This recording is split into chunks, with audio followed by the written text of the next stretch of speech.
first question for both of you, and Chris, maybe I'll tee it up for you, and then Captain Donnelly, if you would like to add anything. We know that, or we know how crucial veterans are to our workforce. Could you speak about the veteran workforce and the large opportunity we have in the Cincinnati region to connect to this group? Yeah, absolutely. Cincinnati as a specific market is home to, roughly 12 to 13,000 military veterans, and it tends to be a hub where a lot of people are relocating to right now. So it's a wealth of talent, generally speaking, and it's very renewable because so long as the United States military is transitioning folks every year like they do, roughly 200,000 are getting out each and every year. A vast majority of them are going back to their homes of record. So, there will always be a fresh supply of this talent, so to speak. So Cincinnati, for many reasons, is a great place to reside. But as a job-seeking veteran, there's a lot of great opportunities here. That's great. I appreciate, and I think those numbers tell a story too. I like the 12 to 13,000 renewable resources for talent. That speaks volumes. Captain Donnelly, is there anything you would like to add too about about the veteran population and opportunity in the greater Cincinnati region? Yeah, I think Chris kind of hit it, right on the head. With various service members transitioning throughout through their service, going back to either their home of record or just trying to something new, going to especially the larger cities. We'll find that there's a larger veteran population, and veterans having their skills that they've earned in the military. It's a good resource for employers to try to tap into, and really make it a better opportunity for not only the veterans, but for growing the company or coming up with new ideas of how to improve the organization. So. And, you raised a point, Captain Donnelly, that I didn't think of here too, and maybe this is either something that if you can speak to now, if not, we'll save this for the end. But you talked about the skills people learn in the military, and I wonder if there is either some myths or debunking about what is learned. So, for example, I had a conversation with a company yesterday, and I mentioned both your organizations, and he said, well, I'm also looking for some back office roles too. So do you think they could help with that? I said, absolutely. I said, it's not, people don't just learn combat experience in the military. There are all sorts of different roles and functions. So just kind of off the cuff, do either of you have anything just to speak to about, the different types of skills people learn in the military? Captain Donnelly, I'm happy to yield first stab at that to you if you'd like. I'll go first. I'll hit it first. So, in the military, there's not only combat jobs, right? And with that, they go through their basic training, and then they also go through their, initial advanced training. That's kind of where they learn their on-the-job training. So they'll learn like logistics, different levels of logistics, other leadership skills. Being able to be a human resources kind of thing. So there's not only physical labor jobs that is learned in the military, but it's also, whether it's because, we need to be self-sustaining force, right? We don't always count on civilians to do like our financial paperwork or making sure that, people are getting paid the correct amount, or, being able to support ourselves logistically with food, water, things like that, on the large scale and on the smaller scale. So we really rely heavily on our soldiers, and that's what they learn in their job training. And then while they're in the service, the on-the-job training where they learn how each organization works at the different levels. So there may be organizations where they're on the ground with the combat forces, and then there's levels where they're higher up and they're transporting, bulk items, bulk fuel, bulk, whatever it is. And I'm talking more in terms of logistics just because I'm a logistical officer, but there's a lot of different jobs. There's military police. So a lot of people who want to join military police, it's because that they later on want to join, as a civilian police officer, or other career fields that are similar. So pretty much for a lot of jobs that are in the civilian sector, there's also an equivalent within the military as a whole. Well, thank you. And I think, Chris, before transitioning to you on that, Captain Donnelly, I don't think there's any problem focusing on logistics given the supply chain constraints our company or our country is facing right now. So that's actually pretty apropos. Chris, anything you would like to add to that?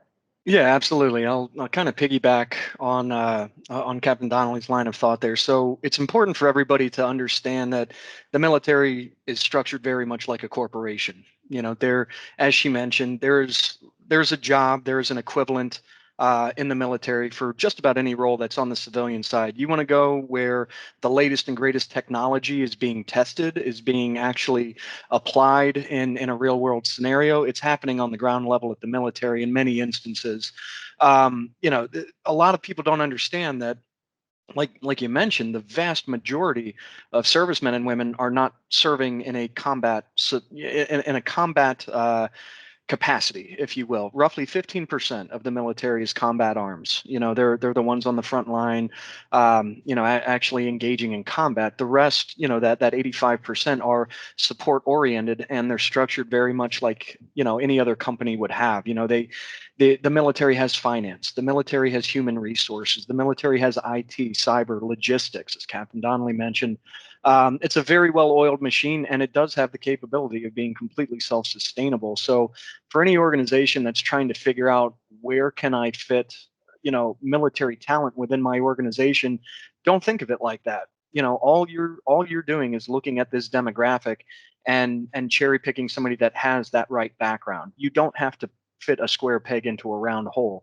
When you're looking for that finance specialist, when you're looking for that mechanical engineer, you can find them in a very one-for-one sort of approach directly from the military. And in many cases, these men and women are getting out of the service and they're reclassing, meaning they're obtaining their education, they're obtaining new civilian work experience in a way to make themselves far more marketable, to make it just a whole lot easier to make that decision as a hiring manager when you're looking at resumes and you see two candidates that are almost identical as far as job descriptions goes, but one has military experience, the other one doesn't.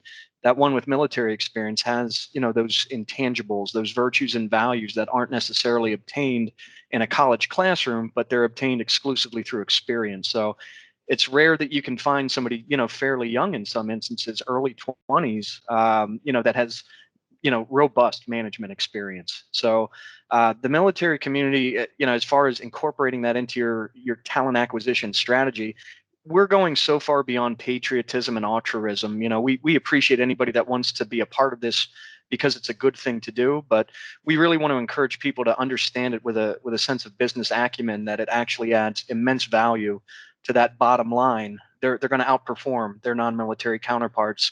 They're going to stay a little bit longer. Retention, a completely different topic than recruiting, is a huge overhead cost for a lot of companies. If a company has a revolving door as far as people coming in and going out at the same rate, it's not really all that sustainable, and it's very expensive. So tapping into military talent actually accomplishes a lot of business needs, if you will. So that's kind of what I would add to what Captain Donnelly mentioned. Well, I think this is great because with that, you have fully encapsulated the why. So usually I'll start with the who. Who are you? Tell the audience, all right, who is RecruitMilitary? Who is Army Pays? But in this instance, I wanted to flip it a little bit. And that is a great way to start off with why even consider hiring military beyond what you said, the altruistic and patriotic norms. So now with that, let's transition into the who. So now we've got people's attention. They're ready to hire those that have been in the armed forces. Let's learn a little more about both of you. Chris, I think I'll begin with you because the next questions after this will be more focused on Army pays. So let's start with RecruitMilitary. Chris, share with us more about the organization, what you do, and then Captain Donnelly will transition to you for Army pays, who you are, what you do, and then some pay specific questions. Yeah, thanks, Adam. So RecruitMilitary, you peel back all the layers. We are a military to civilian recruiting firm. So what we do is we offer the space, recruiting solutions, focusing specifically on the military demographic, the military community at large. And when I say military community, that's comprised of those that are on active duty right now that have a transition date somewhere in the immediate future. That could be anywhere from tomorrow to 2 years from now. For those that are retiring, they typically have a 2-year window to start transitioning. So those on active duty going through the transition, members of the Guard, members of the Reserve, anybody that has worn the uniform, so veteran status, you are a part of our community, and then the military spouse. That's kind of the exception to the rule that we have as far as who we cater to, who we serve. Aside from the employers in corporate America, it's the military community at large, and we want to make sure that we appreciate the family unit because that spouse serves in their own capacity. They hold down the fort while the significant other is overseas, training, all that good stuff. They have to kind of put their lives on hold in a lot of instances. So we appreciate that, and so does corporate America. And they also happen to be an immensely talented demographic within the military community. The spouse network is typically very well educated and very diverse in experience. So it's a recruiting machine for anybody under the military umbrella, if you will. And the means by which we provide service are through career fairs. We have a job board. It's the largest sole purpose job board in the country for military personnel. And we do placement services. We do a lot of symposiums, best practices, webinars, training, all sorts of different things, anything to help these men and women prepare for that next journey, that career pivot that they're about to make, regardless if they served 4 years or 20 plus years. And then on the employer side, we're working with all walks of life. So, we work with a majority of the Fortune 500, Fortune 200, mom and pop plumbing shops. It truly does not matter because, as we mentioned before, there are so many different jobs within the military. There are thousands of MOS codes across all branches that it doesn't matter what somebody's looking for as they're about to take that uniform off for the last time or as they're serving in the Guard or Reserve and also maintaining a civilian career. There's going to be some level of representation as far as occupations go. So we work with government contractors, financial institutions, Wells Fargo, US Bank, anybody that you can think of from any industry. There's going to be some level of representation. And at the end of the day, our primary goal is to facilitate that connection, make sure those two parties are able to link up in the middle and have a meaningful conversation in an effort to help these men and women get hired and in an effort to help these organizations hire and retain really strong talent. And Chris, correct me if I'm wrong, but RecruitMilitary, global organization, one of the largest, if not the largest, in what you do, and you're headquartered locally here in Loveland, Ohio. Is that correct? Yeah. As fate would have it, you would think an entity like this might be out of DC or a really major metropolitan market, but kind of a sleepy little town off of 275, Loveland, Ohio. That's where the organization was started back in 1998 by two prior service Marine captains, actually, who just randomly happened to be on recruiting duty together, and as they were both hitting their transition window, decided, maybe we could do something here and, support our brothers and sisters. So, yep, we're out of Loveland, Ohio, but we are global. We work every corner of the earth with anybody that wants to hire these personnel and anywhere that these personnel may be stationed and transitioning from. That's fantastic. And for the Cincinnati region, we've got this gym right in our own backyard. Captain Donnelly, now share with us more about, I don't think the U.S. Army is foreign to anyone, but the PAYS program, the Partnership for Youth Success. Tell us a little bit more about that program, and then we'll go into a little more detail about it. Sure. So the Partnership for Youth Success PAYS program is basically a partnership between the U.S. Army and a cross-section of corporations, companies, and some government entities. And it's basically a way to give America's youth the opportunity to serve the country while they prepare for whatever they want to do in the future. So the only requirement for our PAYS partners is to guarantee an interview, a job interview, as soon, as they're transitioning, whether that be, their first term of service on active duty. And it can also be for the National Guard and Reserves once they come back from their training. Because, they're only part-time, so they go do their basic training in AIT, and then they come back to their, home station and, do their drill on the weekends. And it started in 2000 as just an enlistment incentive for active duty soldiers, and then it later came to encompass both Reserve and National Guard. And then it also encompasses ROTC cadets. So for our ROTC cadets, those are basically the future officers for active duty, Reserve, National Guard. So as they come out of their ROTC and their college, they're going to have their bachelor's degrees. So you're going to have different experiences, different, levels of education for those that are transitioning through their service, and then that sign up for the program. So, and I appreciate that background. Now, if there were a company that is interested in engaging with Army PAYS, how do they get involved? You mentioned that the commitment they have is if someone in the Army applies for one of the jobs that they guarantee an interview. Can you tell us a little bit more about how the PAYS program is structured? There's a, and I don't want to make an assumption, but I assume a database of where if you are in the U.S. Army, you basically have your, I'll call it profile or resume or application or something, and then businesses can then post their jobs. So can you speak a little bit more about how that's structured and then how businesses would get involved? Yeah, sure. So yes, on the PAYS website, there is a job portal. So the companies that we're partnered with have their own portal to post jobs and to look at, the soldiers who have, really chose that company to interview with. Obviously, the jobs have to be full-time jobs, so they don't do like temporary or part-time employment. And then the cadets and, newly enlisted soldiers, they also have their own portal to pick and, set up their resume and upload, update their profile kind of thing. The only thing about the PAYS program is, since it is an enlistment incentive, if you're already in, you can't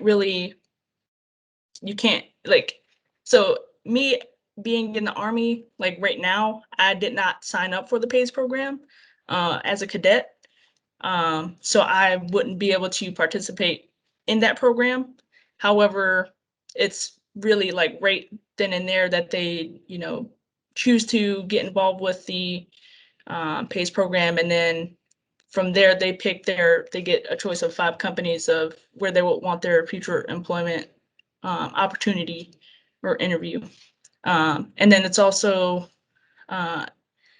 nationwide, so they can post different, full-time jobs, different locations, and they can change, the dates, or if they want to change or add more employment or positions on there, the companies can do that. So.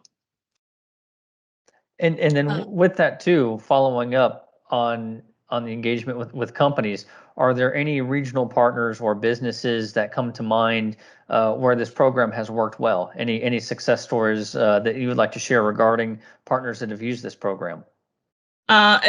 it's kind of hard for me because I can't really like pull the access.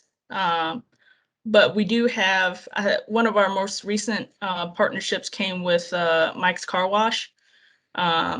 So I think it was right before I got here, my predecessor worked with them to become a PACE partner. There's also large scale, Fortune 500 companies like Amazon and Facebook and companies like that. So there's companies of various degrees of size that are, partnered with the Army in the PACE program. So, but the only really the partner qualifications, the only requirements that they have is they look at companies or agencies that have at least 500 employees. That's really ideal because they want to make sure that it's basically that the company is large enough that it will be sustained through, over time. And then that it's well-established companies or public sector agencies with secure reputation. So, because we want to make sure that the soldiers don't get screwed over at the end, or 3 or 4 years down the line when they actually transition, the company doesn't exist, or something else happens. And then, as I mentioned earlier, it has to be a full-time permanent position. And then there's no fee or anything for partnerships or the partners to companies to become a partner. And then the companies that do charge a fee for employment or placement, those don't really meet the qualifications because it's supposed to be a free program for the soldiers to take advantage of, and also the companies as well. So.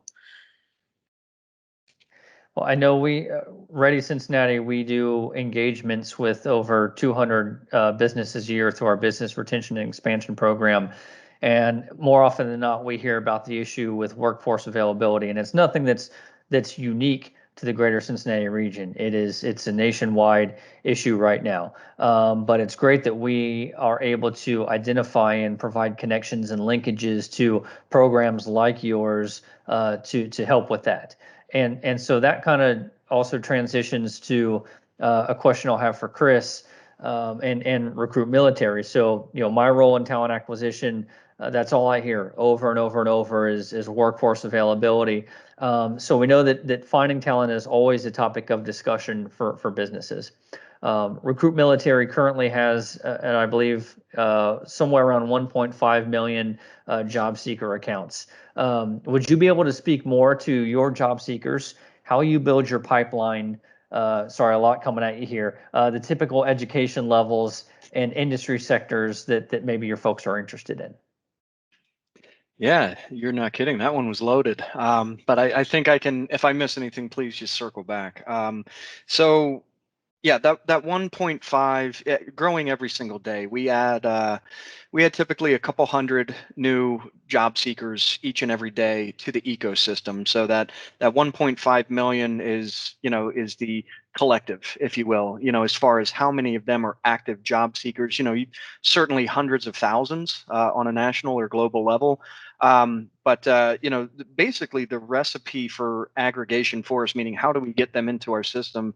It's very diverse. It's multi-channeled. So think of it as a bunch of garden hoses kind of dripping into a baby pool, if you will. There's not one all-encompassing smoking gun as far as how do we get them?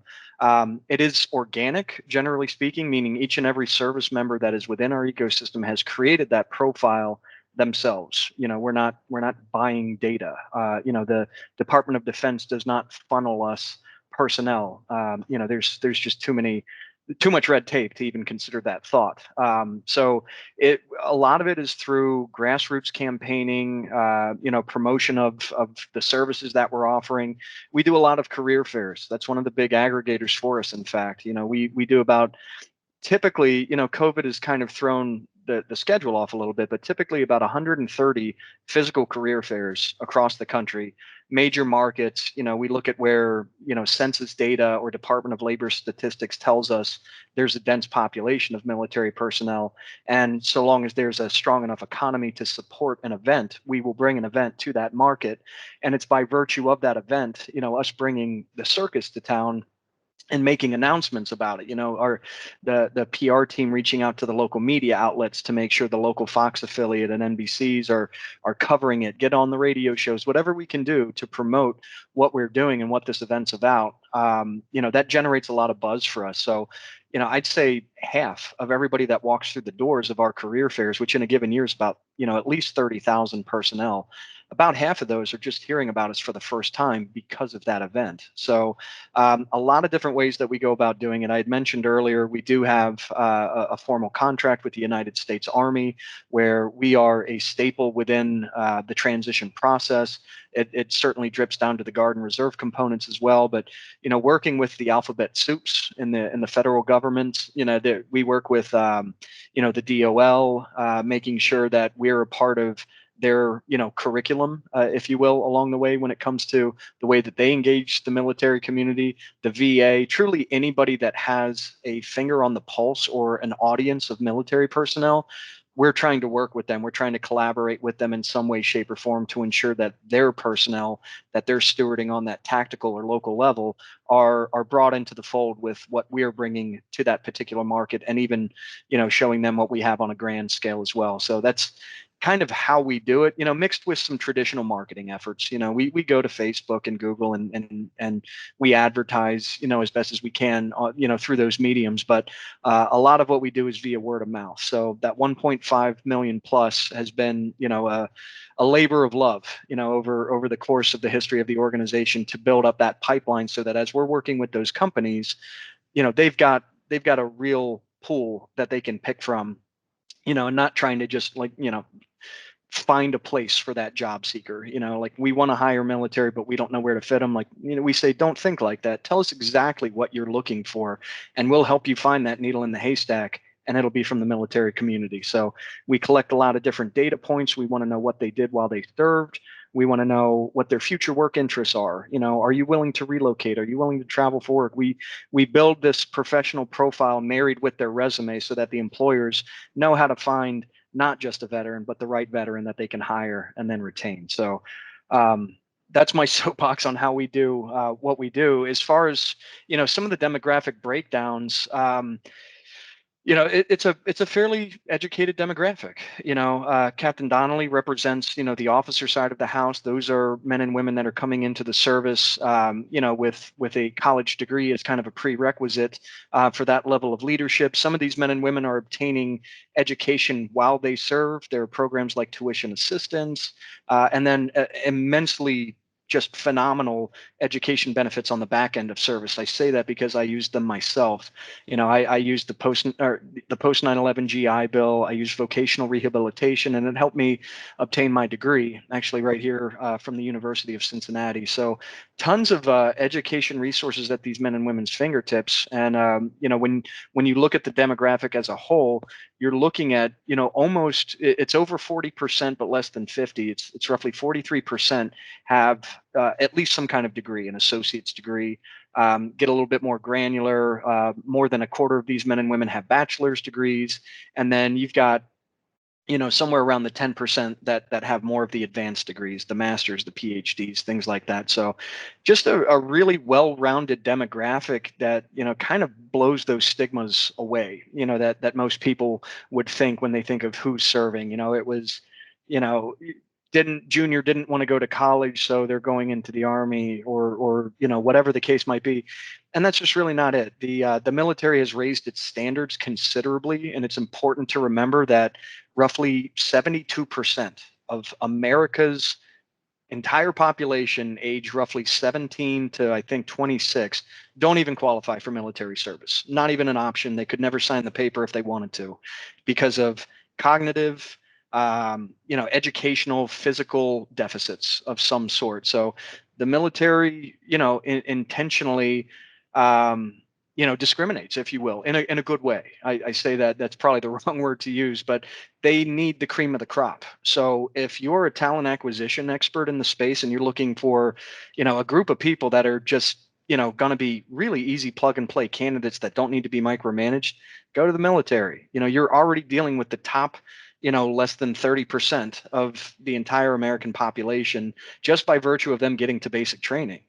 And then once they actually go through their basic training, their advanced, individual training, as Captain Donnelly mentioned, alternative or ancillary schools that they go throughout their tenure, you're getting a candidate where the federal government, the Department of Defense, has invested just beyond considerable resources and training into these individuals to make sure that they're the absolute best within the capacity that they're serving. So what you get on the back end is an extremely valuable member of the job seeker community. The trouble is the translation, meeting them in the middle, getting them to connect in the middle. Can that service member translate what they did while they served into terminology that an HR generalist is going to understand? They have to really know how to position themselves and champion for themselves. So, again, that's kind of what we try to do as we're stewarding them through this process and to that connection. But bottom line, extremely talented, highly educated demographic, and a lot of people don't, that's not the synonymous line of thought that they have when they're thinking about the military community. So we're working to constantly re-educate the space and anybody operating within the space. But the types of opportunities they're looking for, incredibly diverse. A lot of them want to default back to government work to carry on, their service, if you will, in another capacity. So we see those government entities, the NSAs, the FBIs, the CIAs, that sort of thing, police-oriented work. That's common, but I wouldn't say that's where everybody's gravitating. They want to go into, they want to go into finance. They want to become lawyers. We have so many veterans today that are becoming entrepreneurs or running for office. They're an extremely talented and really diverse group. So like I said, there's something out there for everybody. It's just about making a meaningful connection. Well, I like how you started this out. One of the phrases you used was "you're not buying data," and here's, if I'm an employer, this is what I translate that to. This is a group of people that are willing to work. They are going in, they are creating their own profile. You're not fishing for them. You're doing awareness so that they know you exist, but it's up to them if they want to create the profile. So if I'm an employer, this tells me, hey, these are people that they're not just doing their 2 job searches a week so that they can do the minimum requirement to continue receiving unemployment. These people want to work. So that in and of itself is something that makes this something employers should consider. And Chris, I don't know how, but you answered every sub question that I posed to you. So gold star for you. Now I'm going to hit you with a follow-up, although this one should be a little bit easier. So you talked about how I'll say soldiers, those that have been in military, connect with you. Now, what about employers? So how do you partner with companies to connect those 1.5 million candidates to support their current active jobs? And then do you have is there any success story you have regarding any of those partnerships as well that you'd like to share? Yeah, a great question. The first end of it, the answer is pretty similar to the way that we aggregate the actual job seekers from the military community. It's a lot of grassroots campaigning. I used to be on that side of the house, actually, on the consultant side, where we reach out. Sometimes it was, we would cold call. We don't really do that anymore. The narrative, everything that we're doing is more sophisticated, but it was, at the starting points where we would go through the phone book and call any organization and basically just ask, do you have a dedicated military hiring initiative? We had a call center exclusively dedicated just to that, to kind of breaking through that wall with, a large swath of corporate America that, maybe they don't have the same kind of recruiting budget as P&G or Wells Fargo. We want to go out and we want to reach out to these organizations and let them know it doesn't have to be that hard.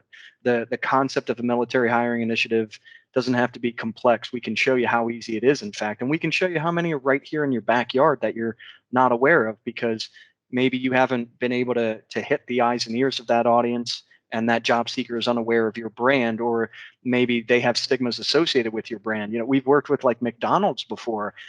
First thing you would see or think when you're walking past them at a career fair is, I don't want to flip burgers, but that's not what they're there for. They have corporate needs, they have management needs, they have finance needs, IT needs. Any company with a website needs IT.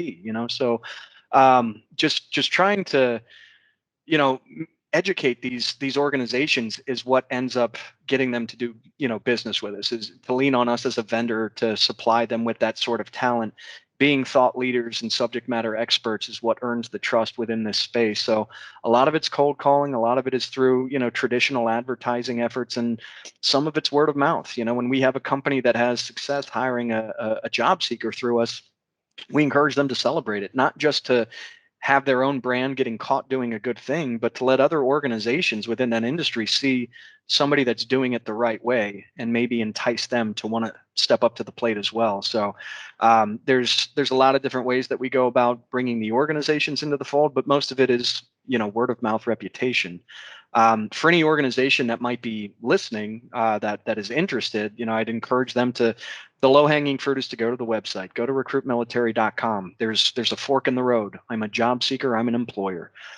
You can always follow those prompts. There's a little chat bot there at the bottom right-hand corner. You can engage with somebody and ask for somebody right then and there. We'll get you connected in real time, assuming it's within normal business hours. For anybody in Ohio in particular, I'd encourage you to reach out to Gene Allen. So Gene Allen is our local representative, if you will, and if this makes it to the final piece, her direct line, she gave me the authorization to give out her direct line. Her direct line is 513-677-7062, and again, her name's Gene Allen. She's a consultant with RecruitMilitary. She helps organizations in the tri-state put these military hiring initiatives together. So a lot of different options to get connected with us. We're not hard to find.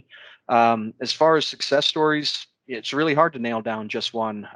We've got an event happening as we speak, an Ohio Virtual Career Fair, and we've got organizations like Cincinnati Bell, EW Scripps, the FBI, Ohio Troops to Teachers.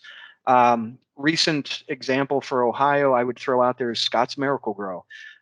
They came to us and they were looking for general service managers, and they recently hired 3 from us. So, again, that just kind of speaks to the diverse array of sort of opportunities that are here. So you can work for Scott's Miracle-Gro, work for a phenomenal organization and brand there. If you want to go over to the financial side, we have organizations like Wells Fargo, government contractors, Lockheed Martin, Northrop Grumman, and they're all finding success hiring and retaining talent from this population. So that's how I would approach that one. Did I get everyone on that one, or did I miss any?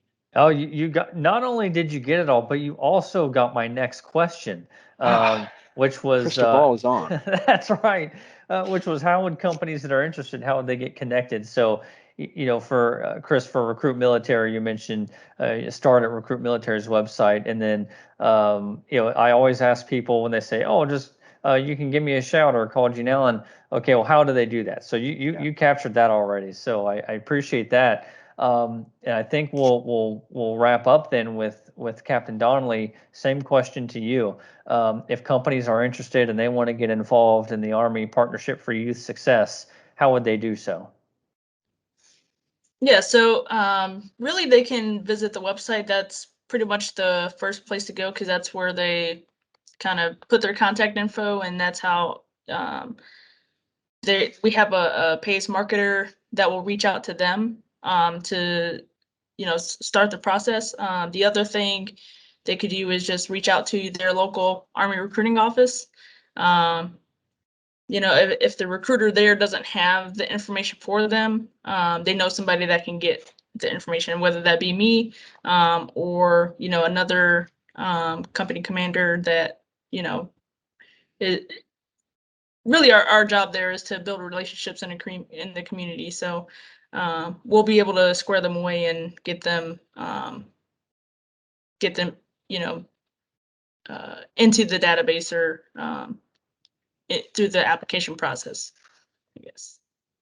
And when you say go to the website, that's Army Pays. So Army Pays, yep. armypays.com. So www.armypays.com. And then for Recruit Military, and Chris, correct me if I'm wrong, but it is just recruitmilitary.com.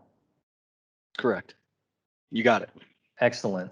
Then I have peaked as a moderator. That's about the best I can do. I pronounced the www correctly. That's gold star for me. So with that, again, Chris and Captain Donnelly, thank you very much for agreeing to do this. You both have phenomenal programs. Beyond just the programs itself, just what you're doing is fantastic. So REDI Cincinnati is very pleased to help spread the word, share the story about Recruit Military and Army Pays. And we look forward to engaging with you, continue to engaging with you when we're talking with companies and they express a need for workforce. And then also, both Captain Donnelly and Chris, with your service in the Army, thank you both for what you two have done and are doing. It's very much appreciated. Thank you, Adam. We appreciate it. Thanks for having us on. Yep. If we can ever, you ever want to chat again, we're happy to. Yeah, definitely. Thank you guys for I look the forward to invite. it.